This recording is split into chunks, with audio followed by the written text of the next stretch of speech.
બિહારની 75 લાખ મહિલાઓના ખાતામાં જમા થયા 10-10 હજાર રૂપિયા. પ્રધાનમંત્રી નરેન્દ્ર મોદીએ વર્ચ્યુઅલી લોન્ચ કરી મુખ્યમંત્રી મહિલા રોજગાર યોજના. પીએમએ કહ્યું, લખપતિ દીદી, મુદ્રા યોજના, ડ્રોન દીદી સહિતની યોજનાઓના માધ્યમથી સ્ત્રી સશક્તિકરણ તરફ અમારું ફોકસ.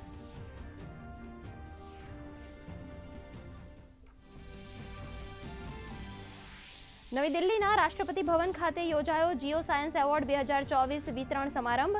રાષ્ટ્રપતિએ કહ્યું, જીઓ સાયન્ટિસ્ટ પ્રાકૃતિક સંપત્તિઓના સંરક્ષણ સાથે ભવિષ્યના નિર્માતા.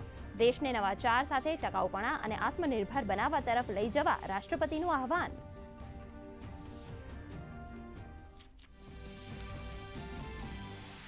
દુશ્મનોના દાંત ખાટા કરનાર MiG-21 ભરી અંતિમ ઉડાન.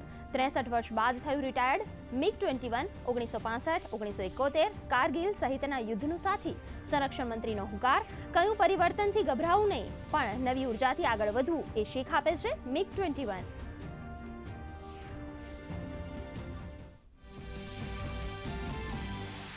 BSNL ફરી ઝળહળ્યું. 12 વર્ષો બાદ ફરી નેટ પ્રોફિટ. કેન્દ્રીય મંત્રી જ્યોતિરાદિત્ય સિંધિયાએ કહ્યું, BSNLની નજર અસ્તિત્વ ટકાવવા પર નહીં, તેજ ગતિએ આગળ વધવા પર. પ્રધાનમંત્રી આવતીકાલે ઓડિશામાં સ્વદેશી 4G નેટવર્ક ટાવરનું કરશે કમિશનિંગ.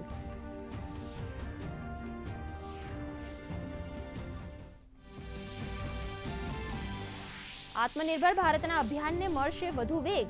90 દિવસ ચાલનારા હર ઘર સ્વદેશી અભિયાનમાં જોડાવા મુખ્યમંત્રી અને પ્રદેશ અધ્યક્ષની હાકલ.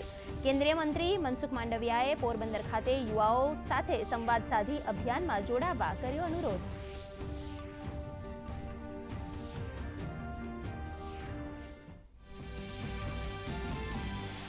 રાજ્યભરના પશુઓમાંથી ખરવા મોવાસા રોગ નામશેષ થવાના આરે. વર્ષ 2024-25માં એક પણ પશુમાં રોગના લક્ષણો નહીં. રાજ્યમાં 9,82,000થી વધુ પશુઓને વિનામૂલ્યે અપાઈ ખરવા મોવાસાની રસી. રસીકરણના જોવા મળ્યા સકારાત્મક પરિણામો.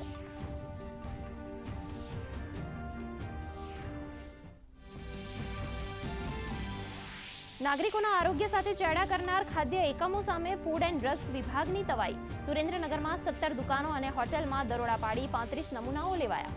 એક્સપાયરી અને વાસી ચીજવસ્તુઓવાળા જથ્થાનો કરાયો નાશ.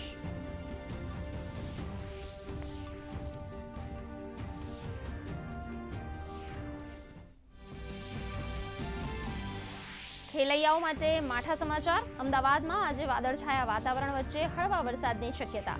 આવતીકાલે નવસારી, વલસાડ, તાપી સહિતના દક્ષિણ ગુજરાતના વિસ્તારોમાં યલો એલર્ટ. આગામી 48 કલાક બાદ અમદાવાદ, આણંદ, ભાવનગર અને સુરતમાં ભારે વરસાદનું પૂર્વાનુમાન.